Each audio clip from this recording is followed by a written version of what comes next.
شادی کے بعد زندگی کے ایک نئے دور کا آغاز ہوتا ہے۔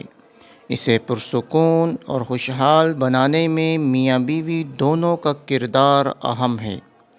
چنانچہ انہیں ایک دوسرے کا خیر خواہ، ہمدرد، سخن فہم، مزاج آشنا، غمگسار اور دلجوئی کرنے والا ہونا چاہیے۔ کسی ایک کی سستی و لاپرواہی اور نادانی گھر کا سکون برباد کر سکتی ہے۔ گھریلو زندگی خوشگوار بنانے میں بیوی کے کردار پر کچھ مختصر معروضات اسلامی تعلیمات کی روشنی میں پیش کی جا رہی ہیں۔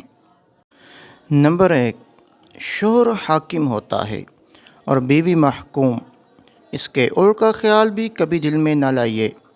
لہٰذا جائز کاموں میں شوہر کی اطاعت کرنا بیوی کو شوہر کی نظروں میں عزت بھی بخشے گا اور وہ آخرت میں انعام کی بھی حقدار ہوگی۔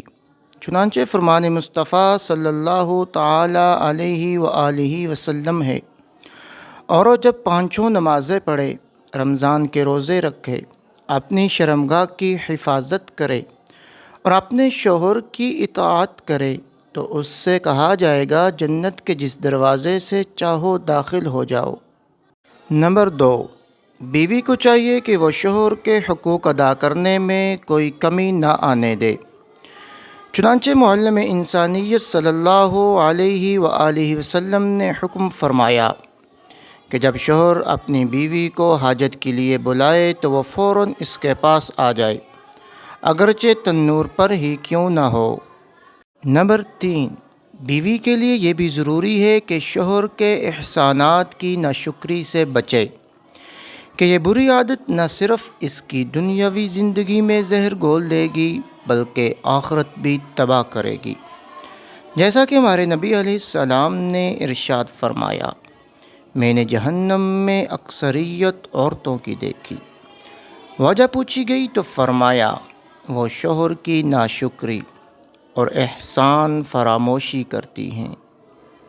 نمبر 4، شوہر کام کاج سے گھر واپس آئے تو گندے کپڑے، الجھے بال اور میلے چہرے کے ساتھ اس کا استقبال اچھا تاثر نہیں چھوڑتا، بلکہ شوہر کے لیے بناؤ سنگار بھی اچھی اور نیک بیوی کی خصوصیات میں شمار ہوتا ہے، اور اپنے شوہر کے لیے بناؤ سنگار کرنا اس کے حق میں نفل نماز سے افضل ہے۔ چنانچہ فتاوی رضویہ میں ہے، عورت کا اپنے شوہر کے لیے زیور پہننا، بناؤ سنگار کرنا باعث اجر عظیم اور اس کے حق میں نماز نفل سے افضل ہے۔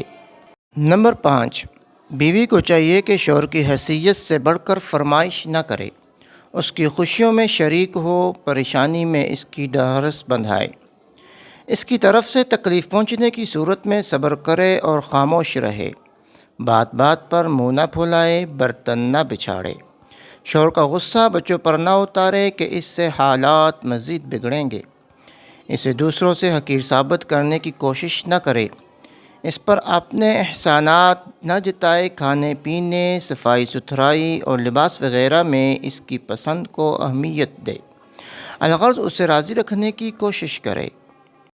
فرمان مصطفیٰ صلی اللہ تعالی علیہ وآلہ وسلم ہے، جو عورت اس حال میں مرے کہ اس کا شوہر اس سے راضی ہو وہ جنت میں داخل ہوگی۔ نمبر 6، شوہر ناراض ہو جائے تو اس حدیث پاک کو اپنے لیے مشعل راہ بنائیے جس میں جنتی عورت کی یہ خوبی بھی بیان کی گئی ہے کہ جب اس کا شوہر اس سے ناراض ہو تو وہ کہتی ہے، میرا یہ ہاتھ آپ کے ہاتھ میں ہے، جب تک آپ راضی نہ ہوں گے میں سوؤں گی نہیں۔ اللہ ہمیں اپنے گھریلو معاملات بھی شریعت کے مطابق چلانے کی توفیق عطا فرمائے، آمین۔ میں امید کرتا ہوں آپ کو میری گفتگو پسند آئی ہوگی۔ اگر آپ نے ابھی تک میرے چینل کو سبسکرائب نہیں کیا تو ضرور سبسکرائب کریں، شکریہ۔